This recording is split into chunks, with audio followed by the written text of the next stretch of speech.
Boten Dengenini, bonjour, como ça va? Buenas noites, Guinea Equatorial, boa noite, Angola. As you can see, we are at the State Department because we came looking for answers. Secretary of State Marco Rubio said that Rwanda must withdraw from the Democratic Republic of the Congo by the end of this month. Muraho mwese, nkuko mubibona turi ku cyicaro cya Minisiteri y'Ububanyi n'Amahanga ya Leta Zunze Ubumwe za Amerika kuko twaje gushaka ibisubizo. Umunyamabanga wa Leta Zunze Ubumwe za Amerika Marco Rubio yavuze ko Rwanda rugomba kuva muri Repubulika ya Demokarasi ya Kongo bitarenze mu mpera zo ku kwezi kwa Nyakanga. Niyo mpamvu turi hano kuri Minisiteri y'Ububanyi n'Amahanga tugerageza kuvugana n'ishami rishinzwe Afurika ndetse n'umunyamabanga wa Leta Marco Rubio ubwe kugira ngo tubone ibisubizo. Ese kuko Rwanda ruzava muri Repubulika ya Demokarasi ya Kongo bitarenze mu mpera zo ku kwezi? Icyo nicyo twaje gushaka kumenya. Mukomeze mudukurikire. The month of July.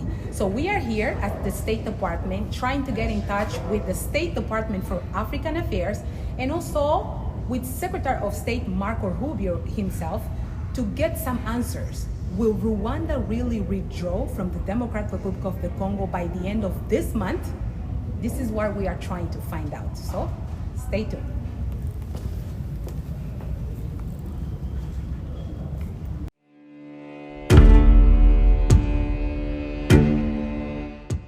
Ese waruzika kayabo k'ibihumbi 100 by'amadolari y'Amerika gashobora gutangwa n'umukuru w'igihugu kugira ngo hagurwe ikinyoma cyambaye ubusa mu mutima wa Leta Zunze Ubumwe za Amerika? Ese wabyumva ute kubona umunyamakuru w'igihangange yiyemeza kugurisha ishema rye n'icyizere yagiriwe n'ibiro by'ikirenga ku isi gusa kugira ngo ashyire mu bikorwa umugambi mubisha wo gusebya u Rwanda? Uyu munsi turajya imbere mu ibanga rikomeye ryahishuwe. Turareba uburyo Perezida wa Repubulika ya Demokarasi ya Kongo Felix Antoine Tshisekedi yacuze umugambi w'ibanga akifashisha umunyamakuru uzwi cyane muri Amerika kugira ngo abibe urwango n'ibinyoma muri State Department. Ni inkuru y'amafaranga, ikinyoma, igisebo ndetse n'ishusho y'ukuntu diplomasi yubakiye ku kinyoma irangira yivuganye nyirayo. Ku itariki 27 Nyakanga amakuru yizewe kandi akomeye yemeza ko Perezida Felix Tshisekedi yafashe icyemezo kidasanzwe mu rwego rwo gushaka uburyo bwo kugoreka ukuri ku bibazo by'umutekano muke mu burasirazuba bwa Kongo. Leta ya Kinshasa yatanze akayabo k'ibihumbi 100 by'amadolari. Aya mafaranga ntiyahawe umunyapolitike cyangwa uhagarariye igihugu, ahubwo yahawe umunyamakuru ufite izina rikomeye kugira ngo akore akazi k'ubugambanyi. Uyu munsi turavuga kuri uyu munyamakuru wari wahawe misiyo imwe rukumbi kujya ku biro bya Leta Zunze Ubumwe za Amerika bishinzwe ububanyi n'amahanga State Department, agategura ikiganiro n'umunyamabanga wa Leta Marco Rubio ariko yitwaje ibibazo bibogamye cyane. Ibibazo byari biteguye mu buryo bwo kwibasira u Rwanda, kurushyiraho iterabwoba ndetse no kurwegekaho ibibazo byose Kinshasa yananiwe gukemura. Ibi byari bigamije guha isura nziza ubutegetsi bwa Tshisekedi imbere y'amahanga, bwiyerekana nk'uburenganywa nyamara bwifashishije ruswa kugira ngo iryo kinamico rikinwe. Kugira ngo twumve neza uburemere bw'iki gisebo, tugomba kumenya neza uwo munyamakuru wariwe. Uyu ni Hariana Velas Victoria, umunyamakuru usanzwe, ni umugore ufite izina rikomeye cyane i Washington, umurwa mukuru wa Leta Zunze Ubumwe za Amerika. Hariana yavutse ku itariki 22 Nyakanga 1984 avukira i Malanje mu gihugu cya Angola. Yakoze amateka akomeye cyane abenshi mu banyamakuru b'Abanyafrika bifuza.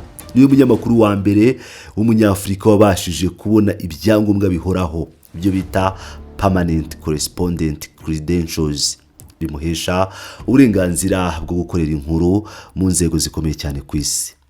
Uyu mugore afite uburenganzira bwo kwinjira mu biro bya Perezida wa Amerika White House, mu nteko ishinga amategeko, umutwe wa Sena US Senate, ku cyicaro gikuru cy'ingabo za Amerika Pentagon ndetse no muri State Department.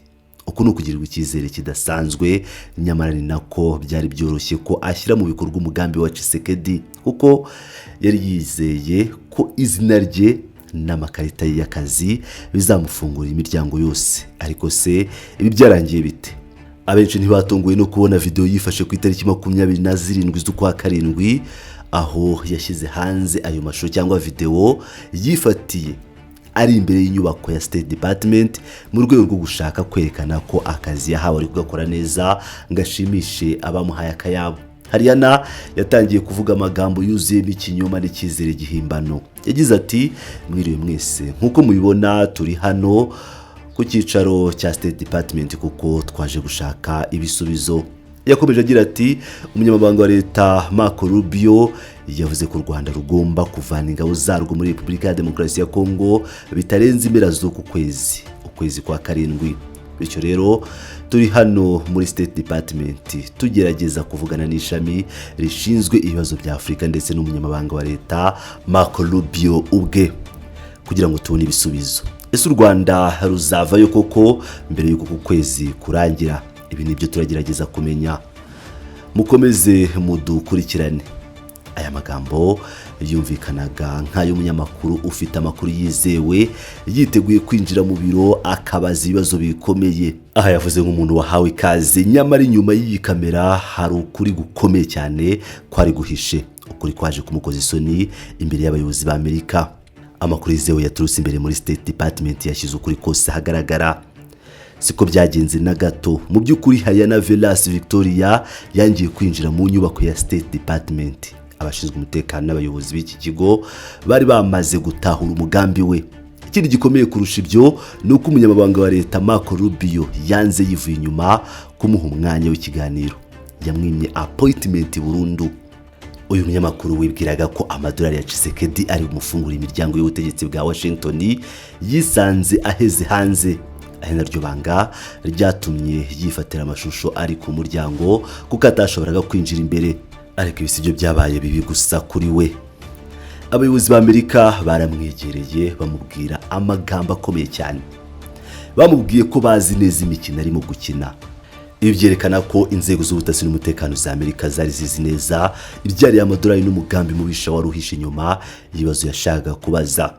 Kugira ngo berekane uburemere bw'ikosa rye baramuburiye ku buryo bukomeye. Bamubwiye ko nadashyira ubwenge ku gihe ngo yitonde ibyangombwa bye bimwemerera gukora nk'umunyamakuru muri Leta Zunze Ubumwe za Amerika bishobora kwamburwa burundu. Nakuvuga ashobora kubyamburwa burundu. Ku munyamakuru ukorera muri White House na Pentagon kwamburwa ibyangombwa ni iherezo ry'umwuga we. No gusibangana mu mateka y'itangazamakuru mpuzamahanga. Iyi nkuru isigiye isomo rikomeye cyane diplomasi y'akarere k'ibiyaga bigari. Yerekanye ko igihe igihugu kinaniwe gukemura ibibazo byacyo bya politiki n'umutekano imbere mu gihugu, kwifashisha ruswa no kugura abanyamakuru mpuzamahanga kugira ngo bagore ku kuri ari umugambi ushobora kuburizwamo ndetse ugasiga isura mbi idashobora gusibangana. Hayana Velas yagerageje gukina n'umuriro ariko yisanze ari uhiye.